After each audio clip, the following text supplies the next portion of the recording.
Hello दोस्तों, आज की टॉपिक बहुत ही मजेदार होने वाली है। आज हम दुनिया की सबसे महान लड़ाई महाभारत के बारे में बात करेंगे, जिसके बारे में आपने जरूर सुना होगा। आपने कई तरह के हथियारों के बारे में सुना होगा जो पल भर में किसी भी राज्य या देश को तबाह कर सकते हैं। लेकिन आपको जानकर हैरानी होगी कि महाभारत में इससे भी ज्यादा खतरनाक हथियारों का इस्तेमाल हुआ था, जिन्हें हमारी साइंस आज तक नहीं बना पाई है और ना ही समझ पाई है। महाभारत में जिन हथियारों का इस्तेमाल हुआ था वे इतने स्मार्ट थे कि अपने टारगेट को तबाह करने के बाद वापस भी आ जाते थे। महाभारत को कई लोग सच नहीं मानते हैं, लेकिन अभी तक ऐसे कई सबूत हाथ लगे हैं जो बताते हैं कि महाभारत सच में हुआ था।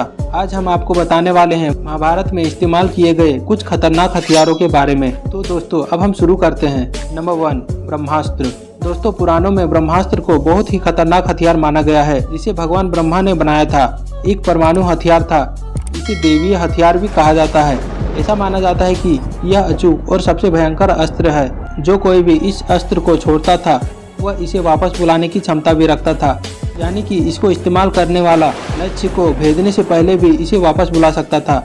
लेकिन महाभारत में अश्वत्थामा को इसे वापस बुलाने का तरीका नहीं पता था, जिसके कारण लाखों लोग मारे गए थे। महाभारत और रामायण में यह अस्त्र कुछ ही लोगों के पास था।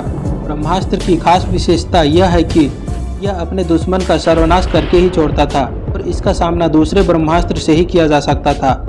बाकी कोई अस्त्र इसके सामने नहीं टिक पाता। महर्षि वेदव्यास ने लिखा है कि जहां ब्रह्मास्त्र छोड़ा जाता है वहां 12 साल तक जीव जंतु और पेड़ पौधों की उत्पत्ति नहीं हो पाती है। प्राचीन भारत में भी कहीं कहीं ब्रह्मास्त्र के प्रयोग किए जाने का वर्णन मिलता है। रामायण में भी मेघनाथ से युद्ध करते समय लक्ष्मण ने ब्रह्मास्त्र का प्रयोग करना चाहा, तब भगवान राम ने उन्हें यह कहकर रोक दिया था कि अभी इसका प्रयोग नहीं करना चाहिए, क्योंकि इससे पूरी लंका नष्ट हो जाएगी। नंबर 2, सुदर्शन चक्र।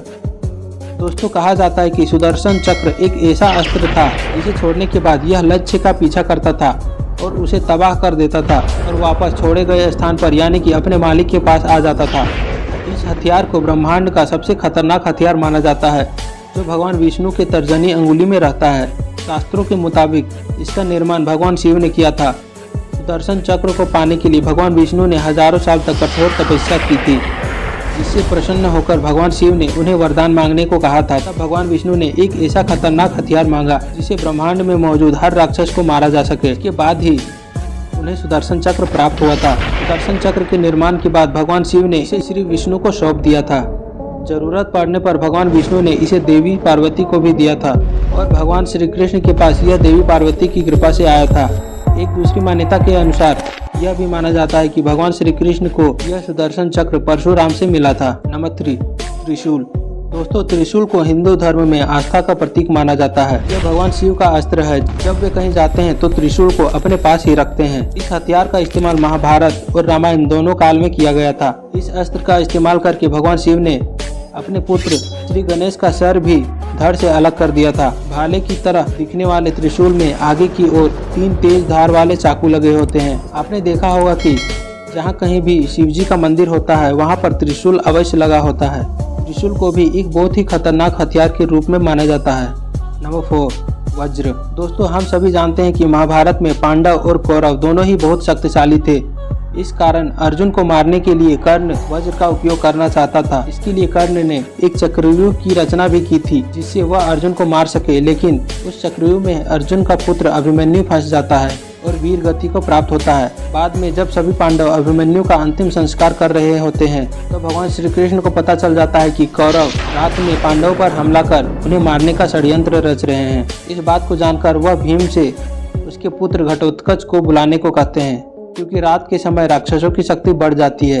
ऐसे में जब कौरव पांडवों पर हमला करते हैं तो घटोत्कच उन पर काल बनकर टूट पड़ता है और उनको जब अपनी हार होती दिखाई देती है तो दुर्योधन घटोत्कच के ऊपर वज्र का इस्तेमाल करता है। नंबर 5, पाशुपतास्त्र। दोस्तों, त्रिशूल की तरह ही पाशुपतास्त्र भी भगवान शिव जी का अस्त्र है। इस हथियार को बहुत ही विनाशकारी माना जाता है। कहा जाता है कि यह इतना घातक है कि पूरी सृष्टि को नष्ट करने की क्षमता रखता है। यह दिखने में एक तीर की तरह होता है, जिसको चलाने के लिए धनुष का प्रयोग किया जाता है। यह अस्त्र महाभारत में केवल अर्जुन के पास ही था। यह वह अस्त्र है जो मंत्रों से चलाए जाते हैं। यह दिव्यास्त्र है। हर हथियार पर अलग अलग देवी या देवता का अधिकार होता है, लेकिन अर्जुन ने कभी भी इस हथियार का प्रयोग नहीं किया, क्योंकि अगर वह ऐसा करता तो पूरी सृष्टि का नाश हो जाता। नंबर 6, नारायण अस्त्र। दोस्तों, नारायण अस्त्र भगवान विष्णु का एक प्रमुख हथियार है।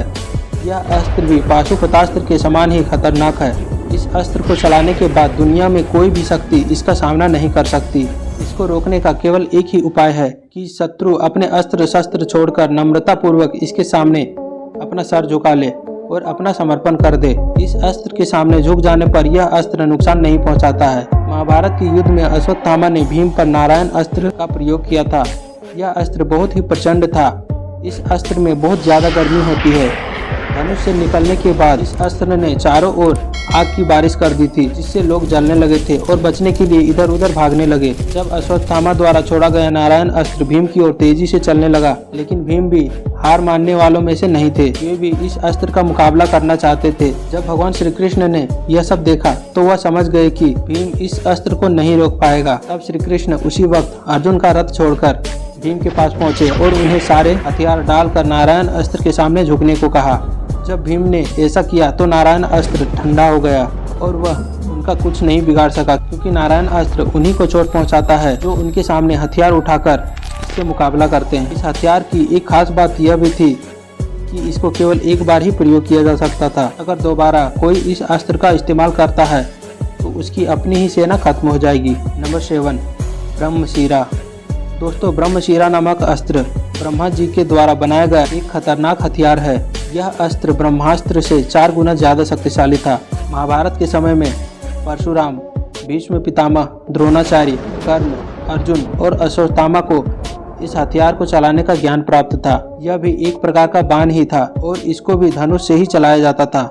इस प्रकार के हथियारों को पाने के लिए इन लोगों ने बहुत ही कठोर हजारों सालों तक तप किया था, तब जाकर इन्हें ये अस्त्र मिले थे। इस तरह के अस्त्रों को चलाने से पूरे जगत में बहुत बड़ा खतरा मंडरा जाता था, इसलिए इस तरह के अस्त्रों को छोड़ने से पहले बहुत सोच विचार करना पड़ता था। तो दोस्तों, महाभारत में इस्तेमाल किए गए इन सबसे खतरनाक हथियारों के बारे में जानकर आपको कैसा लगा, आप कमेंट करके जरूर बताएं। और अगर आपके मन में कोई सवाल उठ रहे हो तो आप उसे भी कमेंट सेक्शन में जाकर पूछ सकते हैं। धन्यवाद।